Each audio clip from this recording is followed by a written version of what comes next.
Okey, terima kasih rakan Sugas Fitri dan juga Fariha di studio. Dan kepada anda yang berkesempatan dalam cuti ni, ada yang tak balik kampung kan, datanglah ke tempat-tempat seperti Dataran Merdeka. Dan juga sekarang saya berada di Taman Tugu, dan secara spesifiknya saya nak bagi anda penglihatan 360 darjah di Taman Tugu ni, terutamanya di kawasan yang menyaksikan begitu ramai, walaupun tidaklah penuh sesak, tapi ramai yang datang untuk merakamkan detik bersejarah meraikan hari kemerdekaan yang ke-63 ini. Jadi inilah keadaannya. Tidaklah sesak, tapi sesuai untuk datang, sama ada berbasikal ke, berlari, jogging ke, dan bergambar dan macam-macam lagi aktiviti yang anda lakukan bersempena dengan Hari Kebangsaan yang diraikan hari ini. Okey, dan tempat yang ikonik ini, Tugu Negara ini, memperlihatkan suatu momen yang cukup bersejarah dalam sejarah negara. Dan untuk itu kita nak bersama dengan dua orang individu yang berkait rapat dalam perjuangan untuk mempertahankan kedaulatan tanah air. Assalamualaikum kedua-duanya. Saya perkenalkan seorang demi seorang. Di sebelah kanan saya ialah Meja Besara Datuk Salihuddin Abdul Muttalib. Apa khabar Datuk? Sihat walafiat. Alhamdulillah. Dan di sebelah Datuk ialah Pegawai Warren 2 Besara ya, Muhammad Noh bin Markam. Apa khabar? Alhamdulillah, terima kasih. Terima kasih banyak sudi bersama kami. Okey, saya nak tanya kepada Datuk dan juga Tuan lah ya, tentang sambutan Hari Kemerdekaan, Hari Kebangsaan kita ni. Dan rata-rata kita tengok generasi yang terkemudian ini datang kemari, bergambar, bergembira, meraikan cuti dan sebagainya. Kalau Datuk melihat, kalau saya tanya Datuk lah, melihat Tugu Negara ni, ada cerita dan kisah peribadi di sebaliknya, kalau boleh dapat kongsikan sikit. Okey, Assalamualaikum warahmatullahi taala wabarakatuh. Tugu peringatan ni, saya masih ingat lagi, lebih kurang dalam tahun lebih kurang 1975, Tugu ni telah diletupkan oleh penganas komunis yang sudah masa itu sudah masuk ke bandar.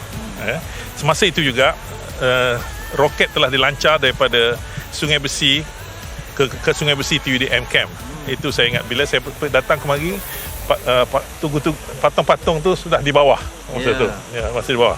Main Datuk tengok dengan mata kepala sendiri ya? Dengan mata kepala sendiri. Masa itu pejabat saya dengan E7. E7 tu dekat pejabat polis di Bukit Aman. Jadi kita datang tengok tempat tu masa tu.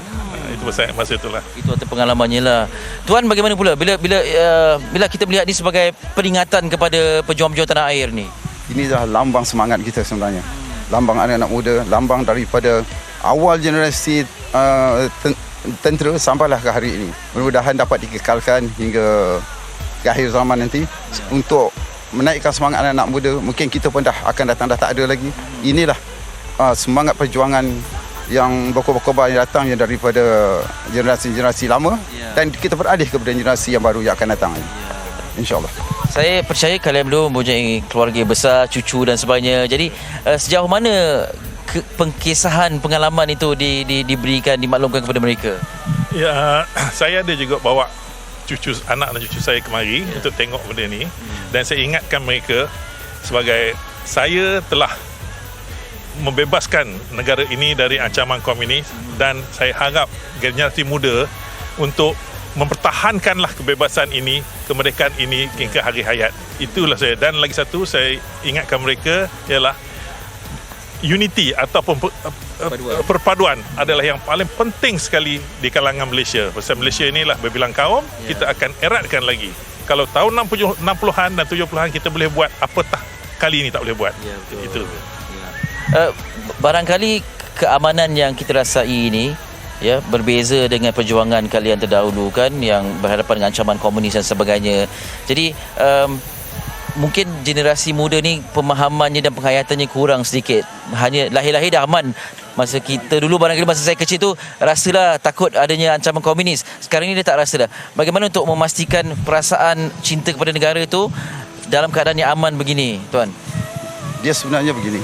Daripada generasi peralihan generasi lama pergi ke generasi baru, dia tengah-tengah itulah kita punya pokok pangkalnya.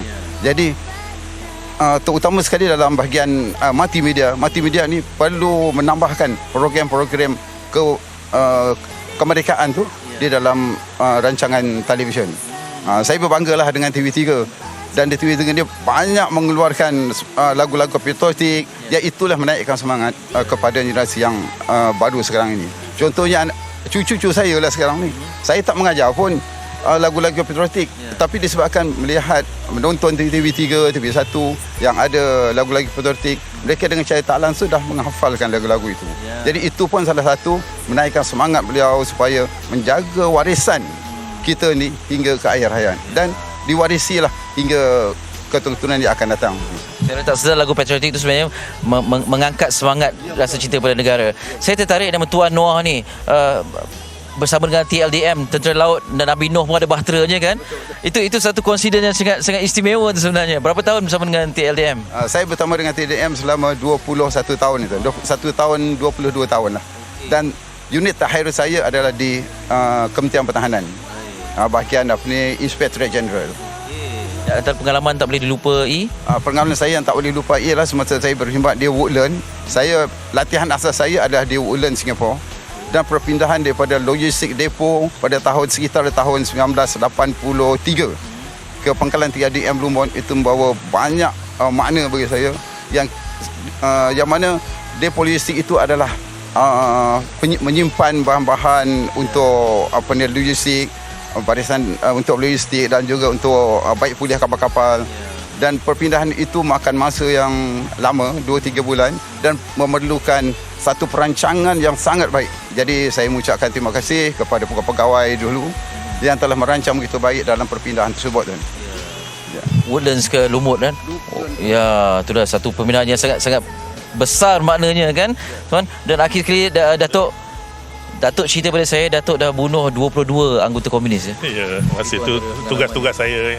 Okay, yang pengalaman yang saya tak boleh lupai, adik saya diterima tugas satu operation yang patut saya laksanakan ialah Operation Teliti 2. Teliti 2 ini saya punya tugas ialah menangkap ketua komunis dan isteri hidup-hidup. Ya. Dengan grup saya masa itu ialah komunis yang baru menyerah diri. Itulah. Sebenarnya cerita kalau nak ikutkan panjang cerita. InsyaAllah ada kesempatan kita jemput lagi dalam siaran Misha boleh ya. Datuk Saleh dan juga Datuk Tuan Noh, terima kasih banyak. Ini dia veteran yang sanggup hadir bersama dengan kita untuk meraihkan kemerdekaan di depan Tugu Peringatan Negara ini. Terima kasih kalian berdua ya. Islam, ya betul. Kita terus kekalkan juga. Dan antara lain yang ada di sini ialah nak mendapatkan gambar-gambar atau momen menarik di hadapan Tugu Negara ini. Kita nak bersama dengan seorang jurugambar profesional selepas ini. Nama popularnya Wan Afong Wan Afong akan tunjuk macam mana untuk mengambil gambar yang cantik hanya dengan menggunakan telefon pintar selepas ini di Malaysia hari ini.